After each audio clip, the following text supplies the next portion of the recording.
Hello, welcome to another pen talk.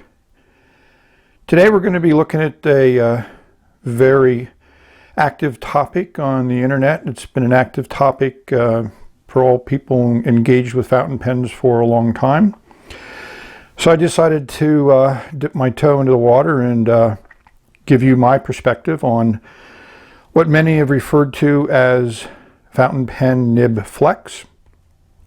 Flexible nibs, wet noodles. There's been a lot of terms used to describe the reaction of a nib to paper, and primarily how that nib responds to pressure. So here's 11 pens that I will go into detail in how they write, but I thought we would just do a summary and discuss why I've included these pens in this review. The first one's a Waterman Inc View, which I consider to be the most amount of flex of any of these pens. This is a pen I recently got fixed and added to my daily writing collection. It's just excellent. Then I thought we'd look at a modern looking flex with the Stipula titanium, the Model T flex. And again, I tried to use the same ink, Waterman Serenity Blue, to show the nib in action. Another modern version of flex, which is Noodlers Ahab. And what I try to do is also show the amount of pressure required to get some line variation. And then we go to another one which might be familiar with, is Noodler's Neponset with a music nib. This happens to be a 14K nib that I got from Nathan at the Boston Commonwealth Pen Show. And then we go into another kind of Frankenflex pen from Payton Street, where they took a vintage Eversharp nib and put it into a modern type pen. It's an ebonite pen made in India. Then we go back to Waterman's, which is another one that I recently added into my collection, is a number 55, which is a fairly large nib on it, and also has a decent amount of flex. And this one I used a little different ink because this one is inked up for daily writing, and I like to have a little variety to it. Here's a Parker Jackknife, again, an older pen, probably from the 1912, maybe to 1914, and I used Apache Sunset, and again, another example of what might be referred to as vintage flex. Moving on, here's a pen which we have not looked at before. It's an eyedropper. It's from Arthur Waterman. It's a company that was around in the early 1900s. They are known for making good quality pens. So I thought we'd take a look at one of them. Eventually, Waterman superseded them and they went out of business. Now we take a look at another modern version of, I call it, it's a soft medium nib, but it does give you flex, it does give you line variation, and fairly significant with a little bit better pressure. Moving on to another pen, which I've done a review of these last two pilots, is another one with a music nib, and a music nib is another way of getting line variation. And last but not least is a Conklin glider, which I also did a video on, and to me it's another version of a vintage soft nib. Now that we've done a little bit of a drive-by of the 11 pens, we're going to look at them in detail on how the nib reacts to paper. And as I mentioned, I tried to put the similar amount of pressure and give you an understanding of what pressure and flex means, and also an example of when you might overflex a pen. So sit back and enjoy this detail video. We're going to take a look at the flex pens that are in this group. One that I think exemplifies what is meant by vintage flex. So this is the Waterman's Inc View.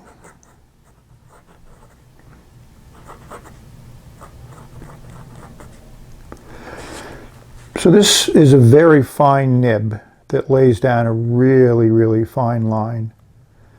But if you put a little bit of pressure on it, as you can see, the tines open up. A little more pressure and they open up a little more, and you can really, that's a tremendous amount of variation.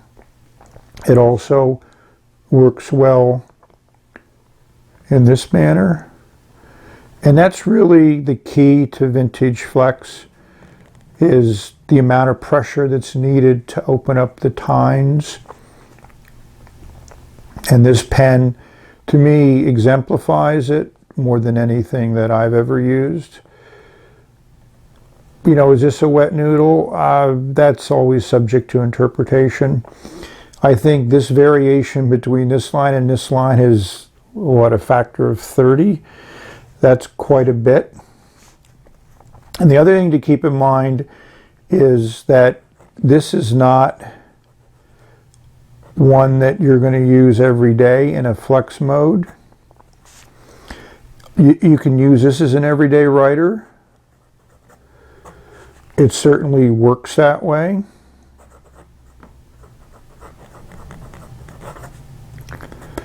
You can see it puts down a fine line without doing any flexing. It'll deal with fast writing. And also, you know, the flexing, you know, the feed on Waterman's, I don't know how to explain it. I've taken these pens apart. I've looked at them. It's a simple feed design. It's a standard spoon. This one is a little bit different because it has that red stripe in the middle. There might be some meaning for that, but I'm not aware of it. And as you can see, if you do it with reverse writing, you get an even finer line. So that's insanely fine.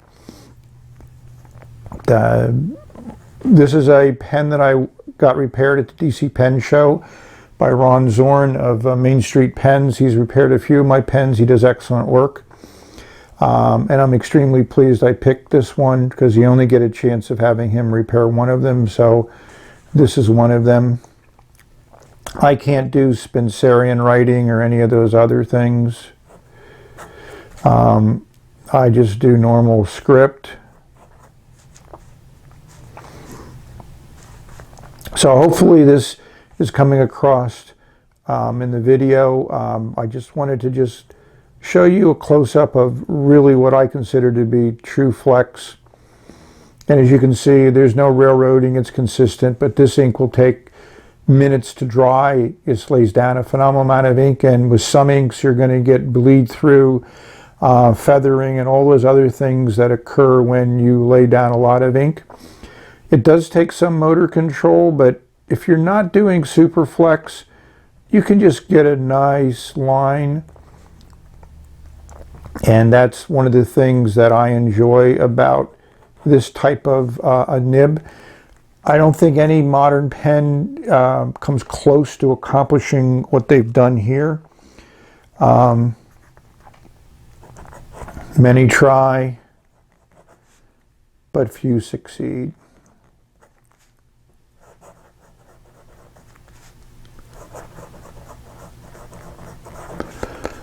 This is not scratchy at all. As you can hear, it's a very consistent sound. And even when you flex, it makes the same noise.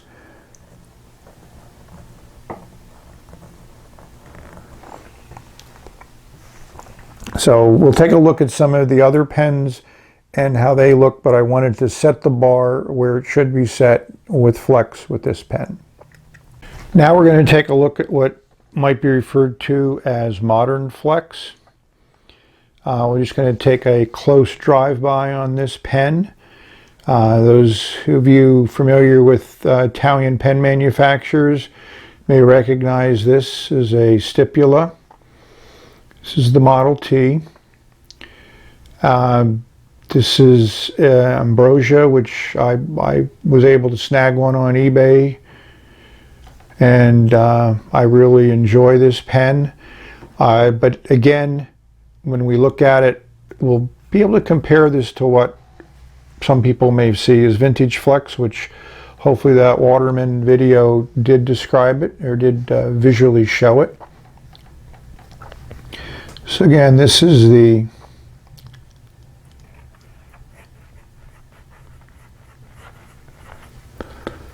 Stipula Model T with a T flex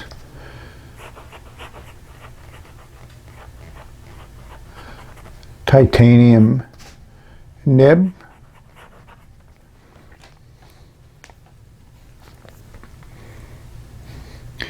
I have the lens zoomed in a little bit, so it doesn't need to be as close to the lens as I usually am to doing these close-ups. It's just a nice finish on the nib, something a little different, and Stipula certainly does their leaf motif quite a bit. And as you can see, there's long tines on this. It's, you know, it looks like a fine point, but to me, this line is definitely a medium line. It's not going to be anywhere near as fine as you're going to get out of some vintage Waterman flex pens. And there's a decent amount of flex, and it does railroad. It doesn't have a feed that's going to keep up as the Waterman will. If you do something where you're going to keep a nice steady flow of ink in the feed, then you can bring out some flexing, and it doesn't railroad. This is the same ink that was in the Waterman's, the Waterman Serenity Blue. So you can use that. And as you can see, it will do a little bit of a hard start now and then. Hopefully I haven't run it out of ink, because it worked well up there.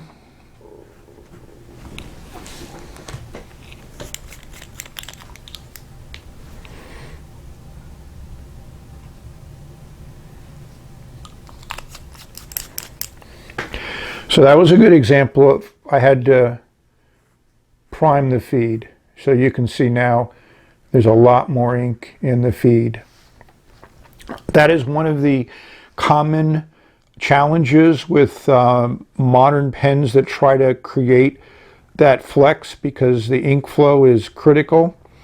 And when that ink flow dries up, and as you can see, there's a lot more of ink flow coming out of the nib, and this is not a challenge that we've had with the Watermans. I still enjoy this pen. It works well in the hand. It's beautiful to hold. It's beautiful to look at. It's fairly well made, but you know, I could find a few flaws here and there with it. But as a writing instrument, I'm very pleased to have this in my collection and to compare it to vintage.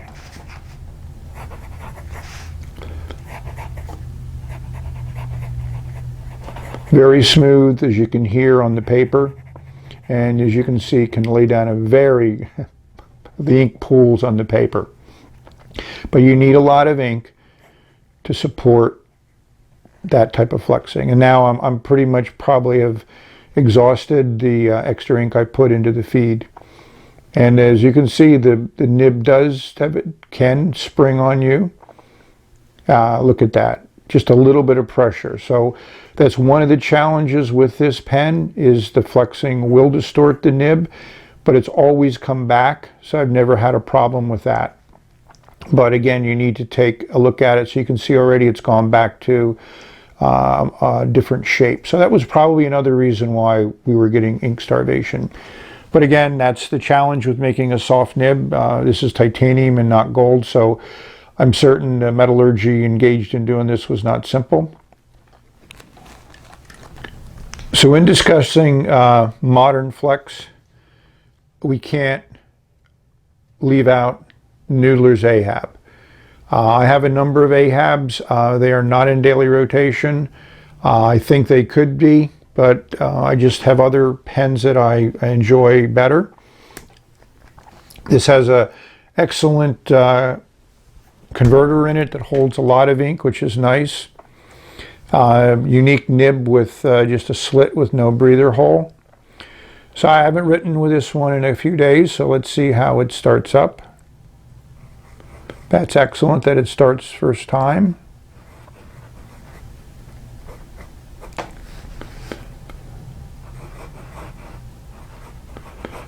You can hear that sound. It's a little bit of a different sound than we've gotten from the other pens, and this lays down a fairly fine line, and you can flex, but I'm putting about the same pressure that I put on the Stipula and the Waterman pen, and it doesn't flex as much. And I think that's one of the challenges. This is the first steel nib that we've looked at, so it's hard to Create a steel nib that's going to give you the type of flexibility that you can get from other materials, and this will railroad. There's no question about that. But as an everyday writer, this is quite enjoyable. It lays down a decent amount of ink. But as a flex pen, it certainly doesn't compare to vintage or some other more costly examples of flex. But for $20, available in many, many colors and a large ink capacity and a converter, it certainly has its advantages. And like you say, this one, as you can see, this one is relatively consistent writer. You have to understand its limitations, and that's the other thing about flex is you need to understand the pen. It certainly is about as different from a ballpoint or gel pen as you can possibly get. So it does require a little bit more attention on the writer's side to get it to perform, and you need to understand what it can and cannot do. So that's it from the Noodlers Ahab. Sticking with Noodler's pens, this is the Neponset. It's one of the new acrylics that Nathan has started making these in. I did a little bit of review on this one when I did my Commonwealth pen review. I particularly enjoyed, again, a unique feature of the show. I was able to acquire this with a gold nib on it. I have not reviewed any other Neponsets or written with any other ones other than this one. I've heard that they're all wet writers, and I've heard that the nibs are soft, probably softer than the Ahab, but this one is particularly soft. And this is also not a pen that you're going to get a fine line from.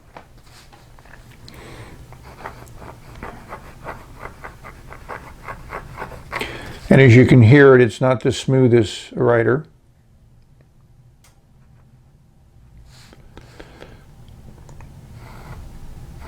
Yeah, that's a medium to broad line. I mean, you really can't get a fine line out of it, but it's certainly, this is hardly any pressure. So this is the same type of pressure I was putting on the Watermans, and as you can see, those tines spread out, but it does have a railroading problem, as probably many people have discussed.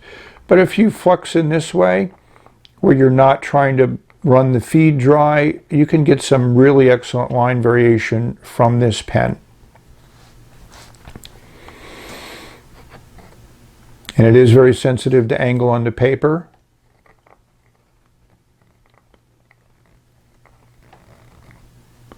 I mean, that's phenomenal. So as far as the line variation, this certainly does come close to vintage.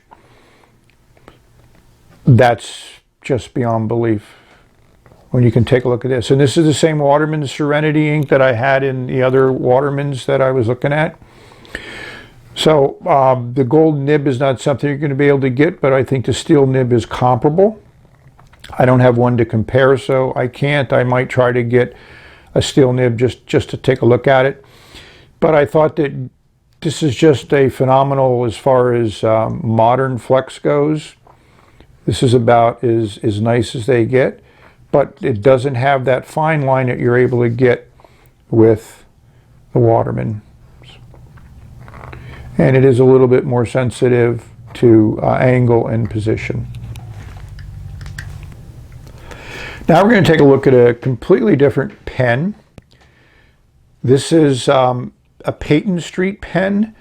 I haven't seen much about them written in reviews on the internet. I bought this about a year ago, about the same time I bought the Stipula Model T, and also I was, I've been into flex. Ooh, it's interesting, out of focus. So it's an ebonite pen.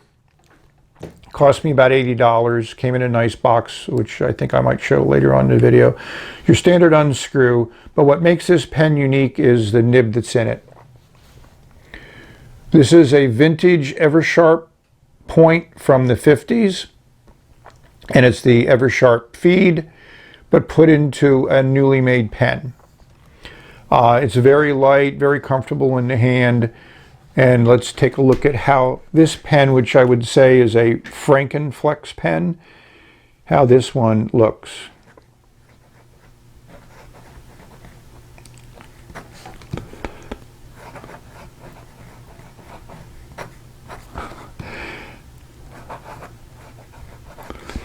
A little bit more bite on the paper, as you probably heard, but you can get a fine line out of this, and it does a decent amount of flex.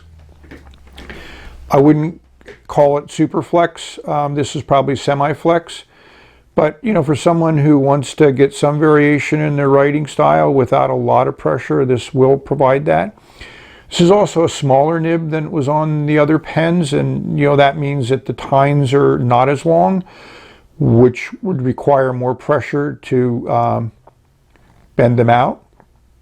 And as you can see, you can railroad this pen, but it's a nice pen. I use this as an everyday writer for a little bit of time, but I think the ink combination with this pen wasn't the best, so it had some flow issues. As you can see, it is sensitive to being on the paper. But I enjoyed the pen. I'm glad it's in my collection, and it's interesting to see someone combining vintage and modern. We're going to take a look back to another vintage pen, and this one is in this group because I just recently restored this and put it into my everyday writing. It's a 55. I'm not going to be able to show that number to you. This is missing the cap, the clip on the cap, but you know, I put this on a pouch. I use it out of the pouch, so that doesn't withdraw from its experience. This has a number 7 nib in it, which is a little bit bigger than the nib that's usually in this model 55, and as you can see, those tines are fairly long. But this is another pen that I really enjoy writing with. And we figure we'd show you another different color ink.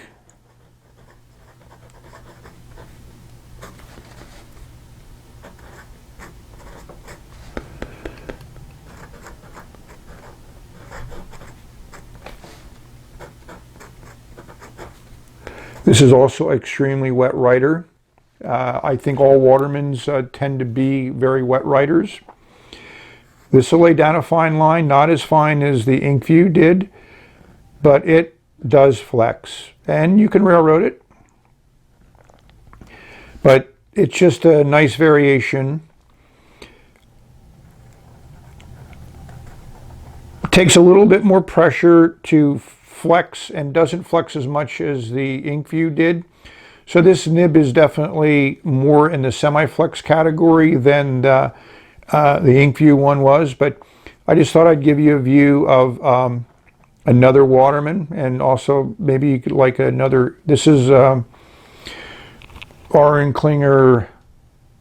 Goldgrun.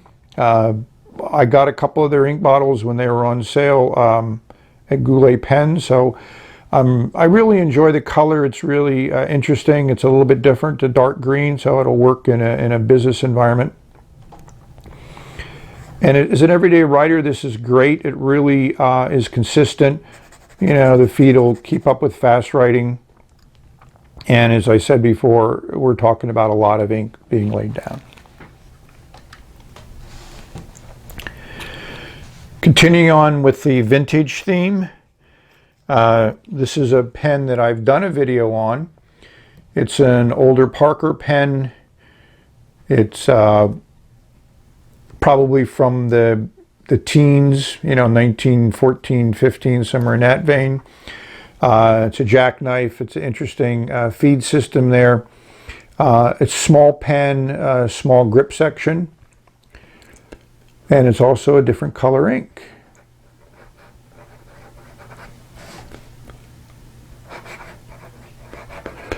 And this is also a different type of vintage flex, because this nib is a kind of a broad nib, so it lays down a decent line without doing any flexing. It's certainly, you can compare it to the Watermans, but with a little bit of pressure, this thing just spreads out.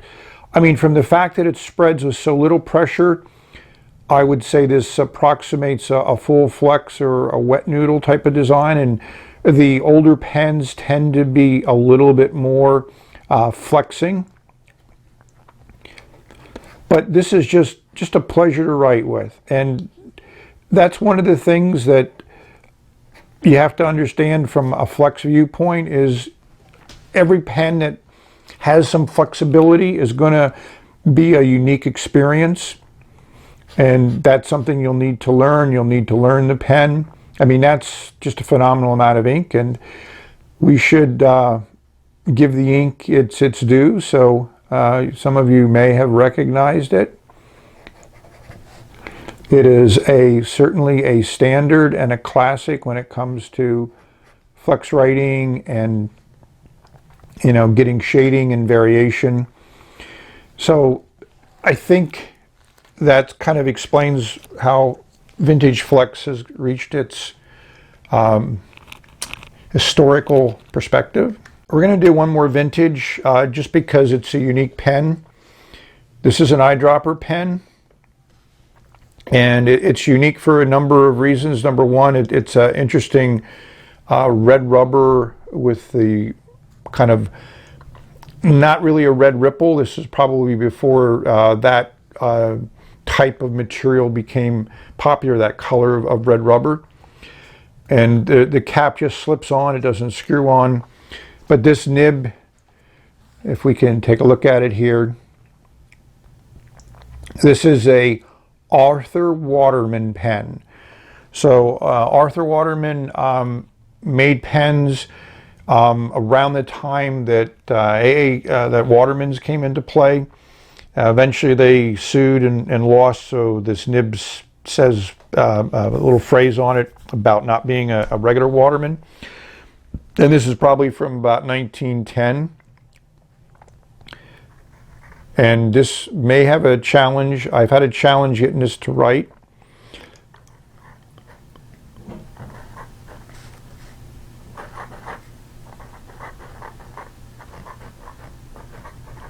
As you can hear, it's a little bit scratchier than some of the other ones, but it does lay down a fine line. And with a little bit of pressure, it just gushes. And that is, again, vintage flex. It requires a little bit more pressure than the Ink View did, but certainly not an excessive amount of pressure. And it lays down a lot of ink, which is very typical of vintage flex. So this is probably, might be considered a wet noodle because of its age. Let's see if I can do that thing that a lot of people do. So I can't do that where they lay down those big bubbles of ink. So this is a pen you probably never saw before and may never see again. I enjoyed bringing this one together and making it work and filling it with an eyedropper. The feed is a little finicky, but once it gets started, as you can see, it will work well. And it has like almost like a paintbrush feel when you put pressure on it. I mean, that's just, you know, again, you can railroad this, not as good as a feed as the Waterman had, but again, they didn't make many pens for a long period of time, and then Watermans took over. We've done a lot of discussion on vintage flex, so I wanted to bring two other examples to play here, which are modern pens. They're both from the same Japanese manufacturer, Pilot. I love Pilot nibs. I think they do an excellent job, and they're pretty unique. And you might think I'm going to bring out a Falcon, but I don't own one and probably never will. But this is a Pilot custom heritage, whatever you want to call it. The real important thing is the number, which is a 91. I've also done a video on this. I called it the perfect pen, and a lot of people have watched that video. This is a soft, medium, 14 karat nib. I'll take a look at it here. This is just a pleasure to write with. It is, as you can hear, there's absolutely no sound. This pen does not give you much feedback. It doesn't give you the same line variation that we were seeing with vintage, obviously, but there is variation to be had there. It lays down a decent patch of ink. You can see it pooling there. This is a medium, so you're not going to get a fine line, and for a Japanese, that's a pretty broad medium. But this is just a pleasure to write with, and for someone who wants to just have a soft nib and wants to experience some flex writing, this might be an excellent pen to start with. You can get it for, if you shop around, for about $100. You have to buy it from Japan because this nib is not sold in this country. At least I don't think so, but I think I've seen it on Amazon for almost as low as $80. So just keep your eyes open. And like I said, this just is a pleasure to write with. Does not require a lot of experience to get it to work well. So that's one of the other advantages that it has. And it'll lay down a nice amount of ink. It's certainly not going to compete with Vintage Flex, but I don't think that's what it was designed to do. But as a nice experience in writing, and even for a new person starting out in fountain pens, if this is something they'd want to invest in, and it can railroad. So while we're on pilots, and we've done the Neponset music nib, I'm going to bring back another favorite. And we'll take a look at how the line variation works on this. So this is the Pilot 74 with the music nib. I did a full review on this. I love the pen. I love this ink, which is ancient copper. Again, as you may have noticed with the Neponset and the music nib on there, this lays down a much finer line than you were able to get out of the Neponset. This is very sensitive to angle on paper, and I do have a problem with it railroading and filling it in like that. I'm also writing over the camera, so that is not the best scenario, but you can get some decent line variation with this. And the line variation without any pressure at all is natural, as you can see. I mean, that's a decent difference. Certainly doesn't compare with vintage and does not compare to the Neponset, but as an affordable pen that you can buy now for a unique writing experience, this certainly fits the bill. As you can see, it lays down a lot of ink, which is common with all of the pens that we've looked at. I'll try to do my flex thing here.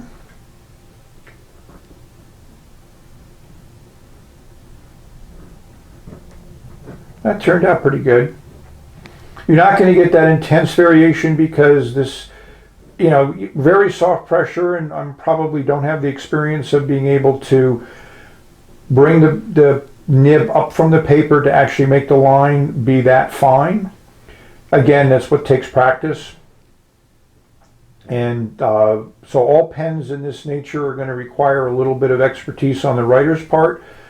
And you know, these figures here don't work as well as they've done with other pens. So just real quickly, we'll go up and take a look at the A. Waterman. As you can see, I was able to really get some line variation there. And as we get into the more modern pens, they do have line variation, they do flex, but not to the same degree.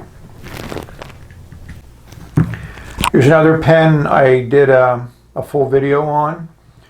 This is a glider pen from Conklin. It was made the mid to late 40s, towards the end of Conklin's producing of fountain pens.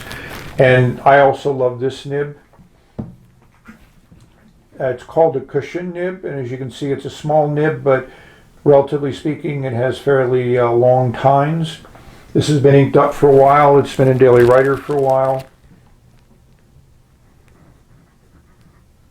And like the Pilots, this has a phenomenally smooth nib.